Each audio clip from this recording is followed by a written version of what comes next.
সন্ধেবেলা কিছু খেতে ইচ্ছে মন চাইলে বা কোনো গেস্ট হঠাৎ করে চলে এলো বা চাইছেন একটু পেটও ভর্তি হবে, তো এইভাবে একবার পটেটো চিজ বল বানিয়ে খেতে পারেন বা পটেটো চিজ পকোড়া। দুর্দান্ত হয়েছিল খেতে, একবার এইভাবে করে খেয়ে দেখুন, মন ভরে যাবে। আর যদি কোনো গেস্টকে দিচ্ছেন তাহলেও কিন্তু সেও খুশি হয়ে যাবে। আলুগুলোকে ভালো করে, কাঁচা আলু কিন্তু সেদ্ধ মোটেই না, কাঁচা আলু ভালো করে একটু বড় বড় করে গ্রেট করে নিতে হবে, তারপরে অল্প 50% মতন ভাপিয়ে নিতে হবে যাতে পুরো সিদ্ধ না হয়।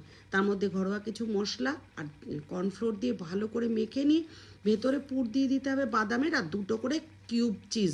যদি চিজ পছন্দ করেন অবশ্যই চিজ দেবেন, নাহলে চিজটা স্কিপ করতে পারেন। গ্যাসটা লো টু মিডিয়ামে রেখে সাদা তেলে একদম ক্রিস্পি করে ভেজে তুলে নিন, গরম গরম, আর সস দিয়ে পরিবেশন করুন। দুর্দান্ত লাগবে খেতে। এই রেসিপিটা একবার করে খেয়ে দেখবেন, দেখুন কত ভালো হয়েছিল। যদি আমার চ্যানেলটাকে সাবস্ক্রাইব না করে থাকেন তো সাবস্ক্রাইব করে পাশে থাকবেন।